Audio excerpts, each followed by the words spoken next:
Dream Hub behind Cave World's portal. Behind Cave World's portal time.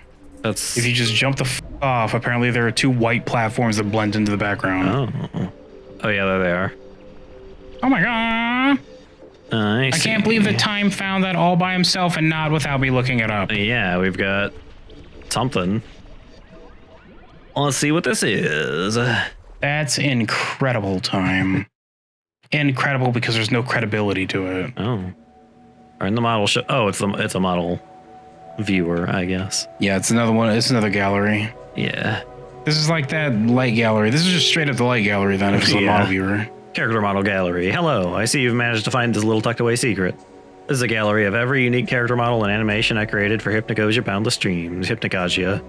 All lovingly made from scratch. If you haven't played the entirety of the game, including all hidden levels, it is highly recommended you do that first. Big spoilers.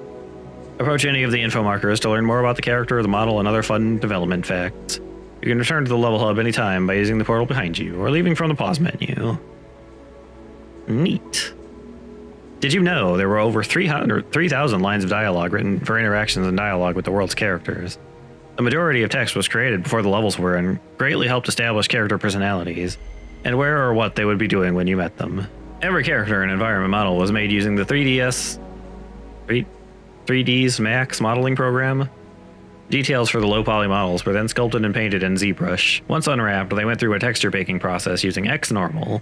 The low-fidelity look of the textures were created using Photoshop and then crunched down to sizes at or below 256 by 256 pixels.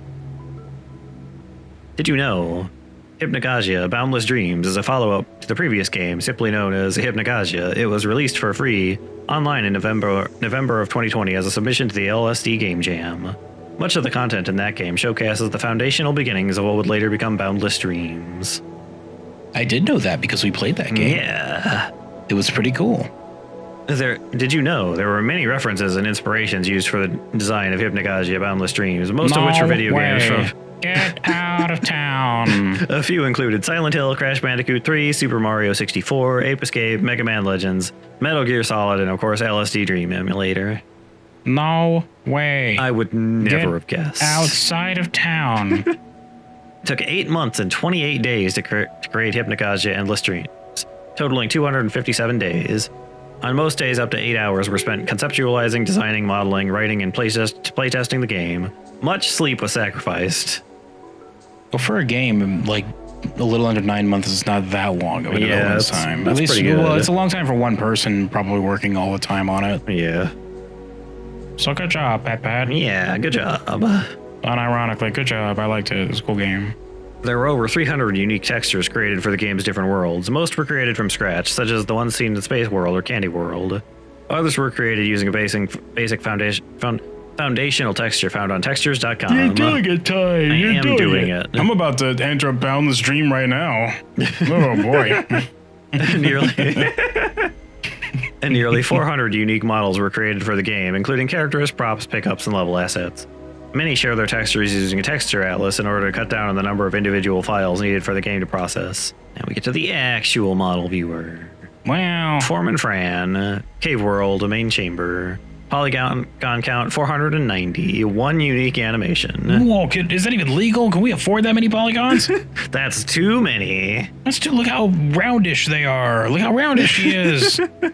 The greedy and impatient boss of Cave World's workforce, she rules her employees with an iron fist. Fran has one goal in mind, getting a hold of a missing dream crystal shard. After discovering it floating in the mine, the fragment began imposing a negative effect, amplifying her already corrupt mind to new heights. She doesn't get her way, however, thanks to the combined efforts of the Dreamer and Bernard the Cave Sage. There he is. There's Bernard the Cave Sage. Cave Sage Bernard. There he is with his action pose, casting a spell, it seems. Yeah. 744 polygons. Oh, is that even legal? Is most of it in his cane? But the wise and tired old Cave Sage of Cave World, working under Foreman Fran, he has no shame in hiding the fact he has a strong dislike for her maniacal business practices. Reluctantly, he agrees to help the Dreamer reclaim the Dream Crystal Shard and take it far away from Fram. Some say he's now retired, living a peaceful life in the mountains. Blam! Look at his unique animations, kid. Yeah. I like how it's keeping count of the polygons and how many animations they have. That's fun. Yeah. The cave worker goblinoids throughout Cave World. Goblinoids. It called them something else in the main. No, this is dev shit. This is the god of their world calling them goblinoids. That's what they are. Understaffed and underpaid workforce of Cave World. Laboring under the intense form and Fran, the goblinoid workers generally hate the mining life, but are too indifferent or lazy to care about doing anything else. They'd rather do the bare minimum, grab their paycheck, and kick it back home as soon as their shift ends. Bonus, the model you see directly right of this info box is the very first character made for the game and was an early attempt at going for a much lower design fidelity. Look at him. Looks like a Game Boy Advance character. Yeah. There he is. There he is. Whoa, whoa. Time. You're made of crystal. He's just mining you. Water serpents. Polygon count is only 150. Unique animations 5 not all shown. The busy and focused snake creatures of Mistworld. Their jobs from the moment they reach adulthood is to monitor their appointed aqueducts, ensuring nothing stops the waters from flowing or changing colors. They perform their duties for life and are prepared to humbly test any outsiders who wish to use their mysterious waters. Depending on their hue, each serpent has a different personality and may appear assertive or passive. I like the stationary, like, just kind of going about his business snake. Yeah, he's just hanging out. There he goes. I like their tiny little mouths underneath their head. Yeah, there it is. The Shapeazoids. Wait a second. Shapeazoids? Goblinoids? They should have called those snakeazoids, you know what I mean? An elusive and pragmatic race of technological-minded creatures, inhabiting a series of deep space tubes. They claim to know exactly how the universe works, but are unable to describe it into words. Their actions and philosophies are dictated by an all-encompassing and omnipotent eye that transcends space, time, and matter. There was originally going to be one of these shown performing various unique tasks throughout the Space World tubes, but was cut due to lack of development time. A broody, grumpy one. They all look a little grumpy. Gatekeeper Intermediary. 3 versions. A passive and morally ambiguous keeper of Tower World's puzzle cubes. It appears as a fallen angel due to its inability to ever ascend from dream purgatory, and now acts as a record keeper of all the dreamer's activities. The higher they go from the purgatorial plane, the more disfigured they become until nothing is left. It's sad. I wish it wasn't so, like, didn't disagree with what it's doing at all times. Yeah. No.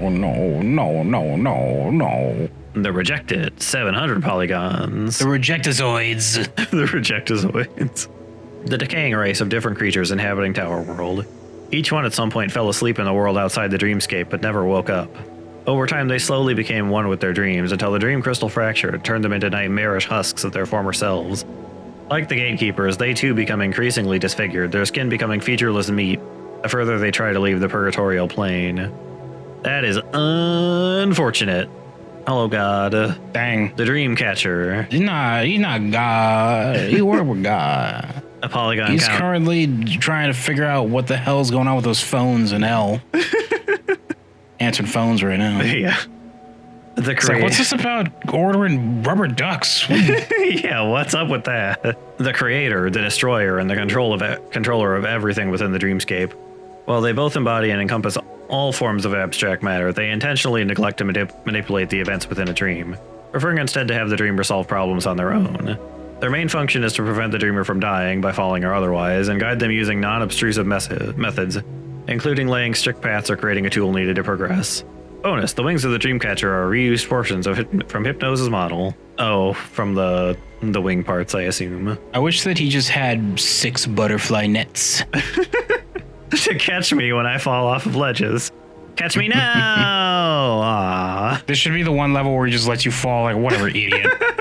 Heckler. There is the Heckler guy, the big bully. The bodyguard of Hellworld's underworld telemarketing company. Just like his namesake, Heckler prefers to sit back and hassle anyone who disturbs his routine napping. Unfortunately, he succumbs to a slow demise via hot, swelling magma after recklessly destroying his own perch using his eye laser. Heckler has an obvious amount of inspiration taken from the bullies in Super Mario 64, both in design and personality. I originally wanted to give him a more dynamic boss fight, but due to a lack of development time was cut down to a scripted sequence. Telemarketers. Oh, this is how I imagine them on the other end of the phone. a soulless corporate and locked under an eternal contract with Stan, the CEO. Just whispering into the receiver and like tonguing it while they go. Telemarketers. These demons spend their workdays, which is all day, spamming real-world people with sketchy deals over the phone. There's nothing they wouldn't do for a shot at a promotion, including trading their own grandma for trashy blockchain crypto. Among the dregs is Chet, the stakeholder and call center lead, who is quickly dispatched into boiling lava by the Dreamer after being fired. They're just hanging out. Well, this is our job. I guess we just do this every day. Stan, the CEO. So did you just naturally get that big, or is that just a perk of being the boss? He ate his Wheaties. Stan. Step 1 is being a boss, and then you become the boss. Stan's his name and slowly but surely claiming every fungible and non-fungible asset he can find is his game. Having amassed a virtually infinite wealth of money and employees, Stan called all the shots from his mountaintop lava hot tub. Fortunately for the Dreamer, Stan isn't very keen on common sense and gets his influence revoked after being terminated by his own incompetence. Bonus, Stan's model is a slightly altered version of King Candy. Yeah, I noticed they were pretty similar looking. There he is. If this was King Candy, that would be a nice, delicious sucker he's jumping on. Yeah. Yum yum. Ocean Work Research Team, ORT.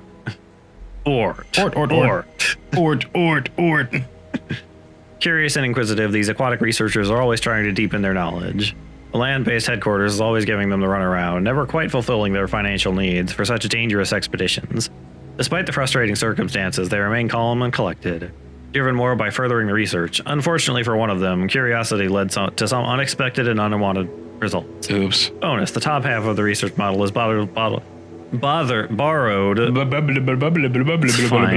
from the cave goblinoid model, and the bottom half was from the desert rabbit model. Oh, what a mutant freak stitched together from two separate beings. Oh, look, it's the thing that you released. No, that's the good one. No, it's that's that the one good down one. there that you released. Yeah. The bigger, scarier one that you released, yeah.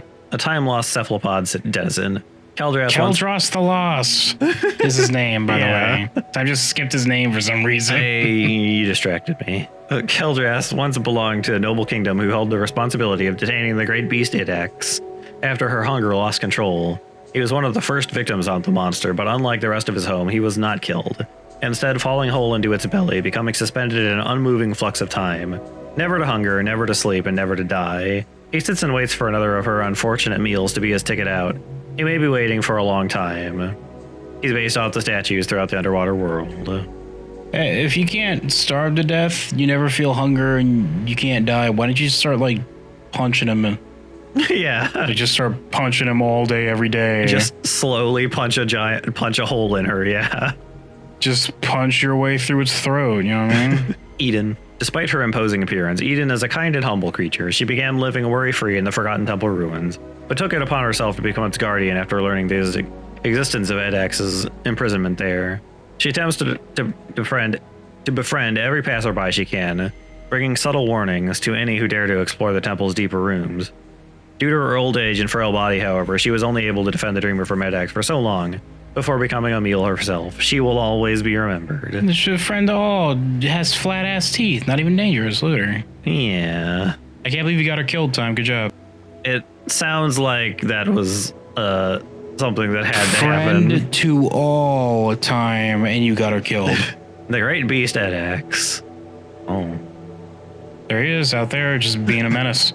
An unspeakably there abominable he is, creature. off on his quest to eat the world, just world eating all over. A birth from the furthest depths and full foul in her uncontrollable desire to consume as much as incomprehensibly possible. While still in her early life and with much less strength, she was captured and confined to the magically sealed temple prison by a race of squid-like cephalopod people. Since then, her growth slowed exponentially, with her only food being water pollutants. Over the course of a millennia, her insatiable hunger began killing her slowly until she was able to... Insatiable hungly. I'm good at speaking. It's fine. I just thought ungly was funny. Insatiable hungly wungly is just getting better over. The rumblies in her tumbly. Come on. Oh, the tumbly rumblies from her hunglies. Until she was able to manipulate the Dreamer into releasing her back into open waters. She is quite long. They have so long they need more fins to support this. Yeah. There's this guy. Look at this little cartoon character. The coelacanth. The coelacanth does not look like one of those. No, that's what it looks like when you fish it out from the deep. It's in the intro cinematic for a few frames. If you played the original Hypnagogia... 1,710 polygons. Oh my god. He's a big boy. Look at how big he is. Look at his beautiful, beautiful face. Yeah. With his unblinking pained eye. If you played the original Hypnagogia, you'll remember this guy from the Water Dream learned to swim. Due to the time constraints of the game jam the game was made for, not a lot of care was put into the creation of the coelacanth. So his polygon count is outrageously high in comparison to the other aquatic creatures you see here. Still, he makes for a good side-by-side when noting the difference in model quality, but for in the first and second games, he's also got quite the lovable face. Yeah, look at him. I think this was the guy floating above you during that level. Yeah. Wee. No time. Don't do it. There's numerous of this world eater out there right now. Be careful. No, they're all right here. It's okay. Okay, well, if they're all right here, then I guess. Eden here trying to be the guardian, keeping this motherfucker at bay. Look at this tiny little harmless old eel trying to keep this giant shark eel fish creature. A real jerk. With its dang ass lure that I told you immediately was a bad thing. Yeah. There he goes. Remember that? He did that, or she did that when she killed Eden. Remember that? Yeah. Remember when you got Eden killed and she did that? Remember that time? Yeah. Did you know? Do you remember that? Well, the wall paintings you find were also generated by AI, apparently. Then the haunted ones? The haunted and candy worlds only, it seems, generated by an AI using different text-to-image prompts. The quality of the results felt perfect to the uncanny and bizarre dream settings, so they were displayed. Look at this mother-hacking crypto bro. His head is not attached to his neck. That's fine. Whatever, he's just Raymanning a little bit. What are you gonna do about it? Despite his... Nothing. Nothing. Despite his status as king, Candy claims to be the coolest ruler out there, and his gummy followers are more than happy to back this up. He's not without his history, however. As an avid explorer long ago, Candy discovered and obsessed over a lost dream crystal fragment, letting the power warp his mind and personality beyond recognition. Over time, he became interested in transforming his kingdom into a land of sweets and candy. Using the fragment's power, he sapped the world of all natural life, causing a cataclysm that would lead to the downfall of the realm and eventually his life. Not my sweets. Not my treats. Oh, no. That guy looks like... I feel like they could hit you really hard with that. Probably. I feel like they thwack you real good. The gummy guys and gals. The cute, sweet, and gullible. Gummy guys and gals. The gummy villagers of Candy World live happily under the rule of King Candy. When he discovered a lost fragment of the Dream Crystal, the king used the imbued powers to erase the humanity of his followers, transforming them into subservient followers to rebuild his world into a paradise of confectionaries. However, many can be found relaxing, lazing off, or performing tasks at their own pace, making them not so suited to work for the kingdom's undergoing construction. Because of this, the king uses the dreamer to convince his old hermit friend to help lead his new world order. Spooky. I like how the gummy guys and gals are next to this thing. This thing, yeah. Ooh, look how spooky they are, Time. Look at this nascent version of the heckin' bird guy you fought, I guess. Yeah. This is when they're in their first evolutionary phase. Whoa, don't shoot, officer. The Lost Ones. A body of forgotten souls that lives within School World. These horrific fiends remain in places of undesired memories, reliving their own nightmare of abuse and mistreatment. Unable to leave the school dream, they hopelessly scavenge for anything that may help them escape.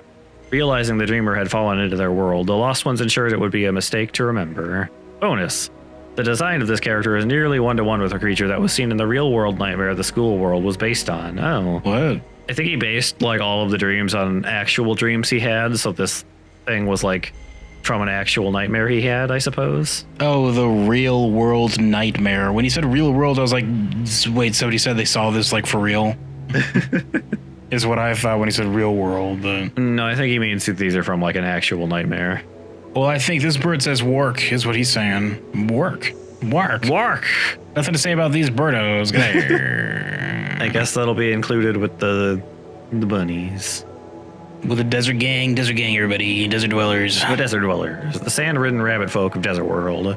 They make their living digging out what they can from the endlessly expanding dunes, trading one another for scraps of food. caring for the last few living strider birds and maintaining shelter from the hot sun as much as possible are their primary routines. The leader, Dusty, left, is among them as one of the most amiable nomads. He'll agree to do whatever he can to make a better and more comfortable life for his people, even if it means sacrificing everything. I'll make things better by sacrificing everything. The Ghost King, separated from his precious heart due to an unforgivable mistake he made long ago, the Ghost King slowly became one with the decaying Helmsfield Manor.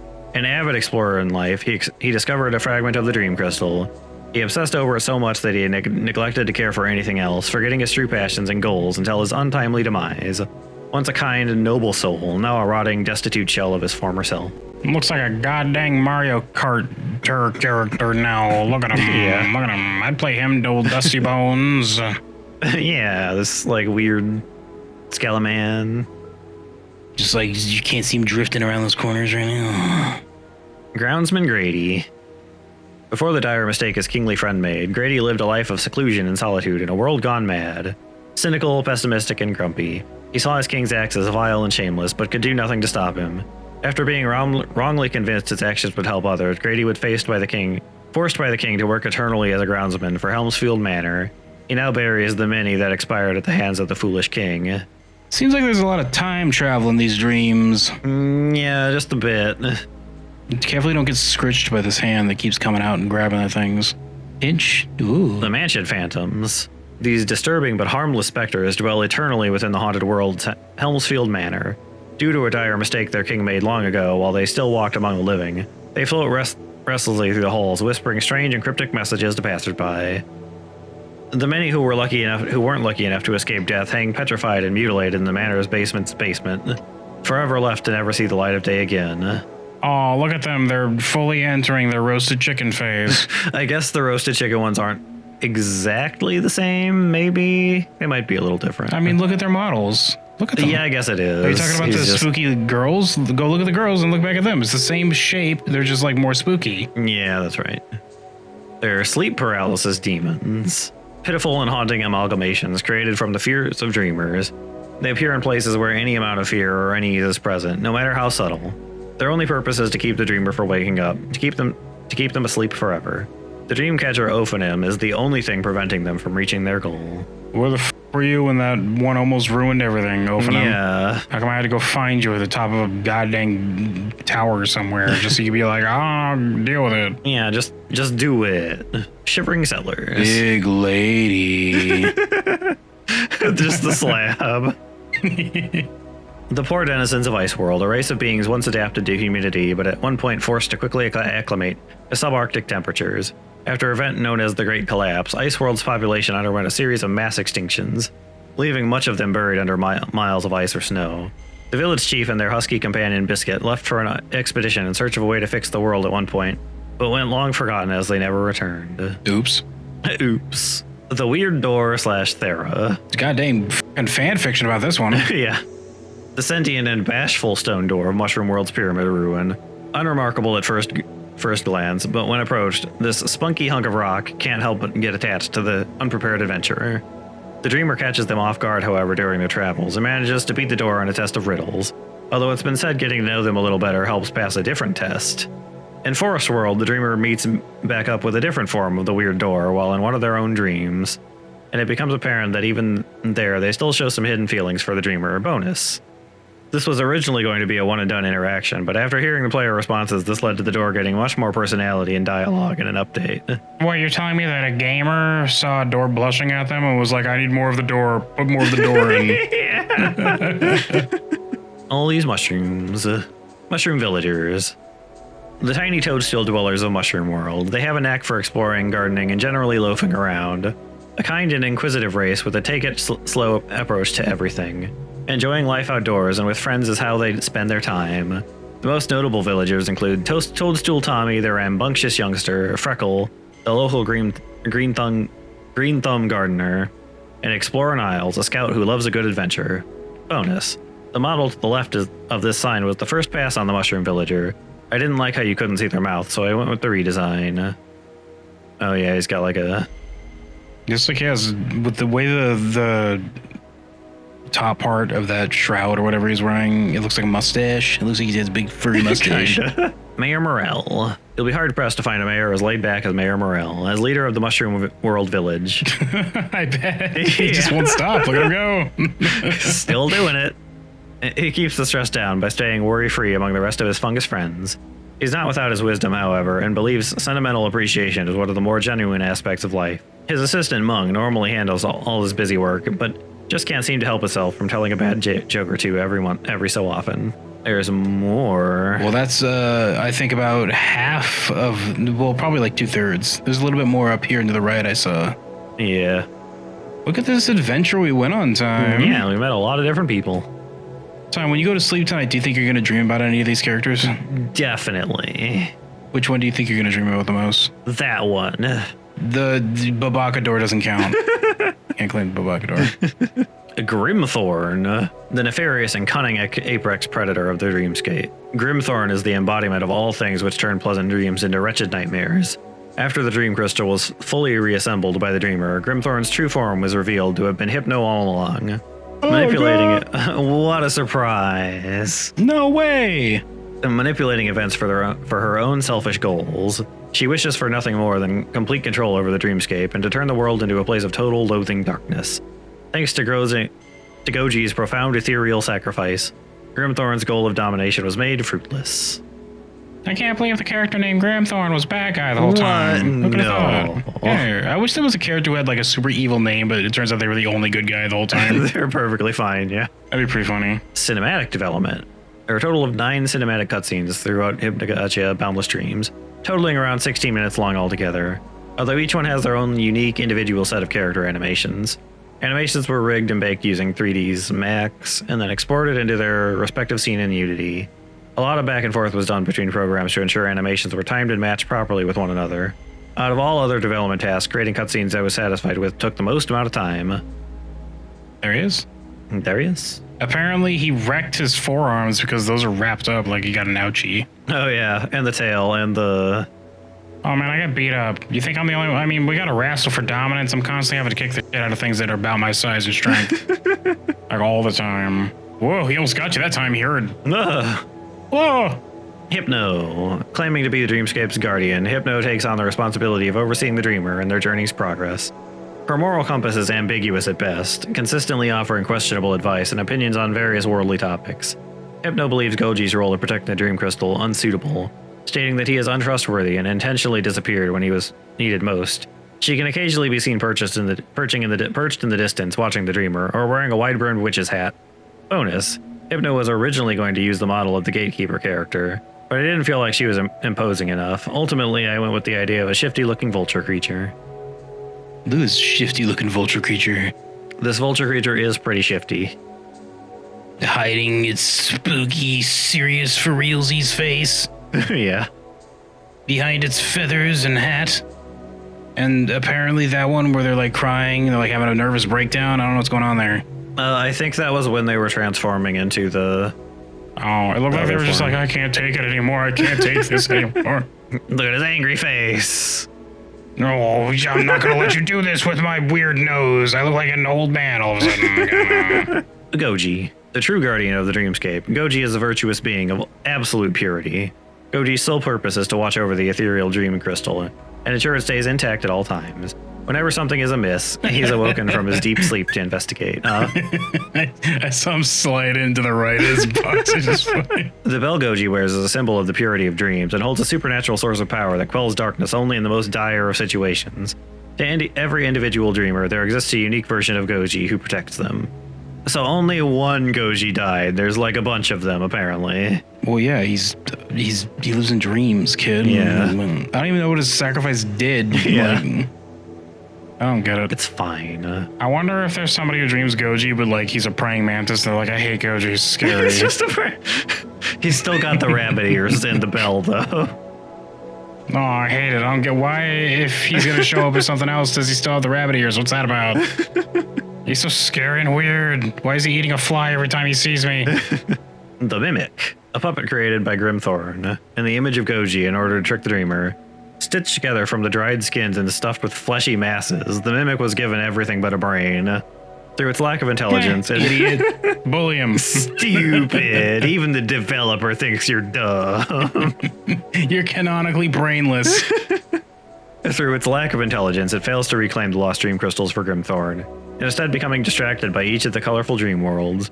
Although it doesn't start out inherently evil, it develops a craving for malice after being inevitably betrayed by its evil overseer. And then, of course, he discovers the crystals. The crystals. He's going to be the antagonist of the next game, if there is one. The Dreamer. A being from the outside world, temporarily existing and traveling between dreams in the hopes that they will ultimately awaken. The events of Hypnagogia Boundless Dreams began when the Dreamer fell into a deep sleep from within the real world, after which they were summoned by the Seraphim Dreamcatcher.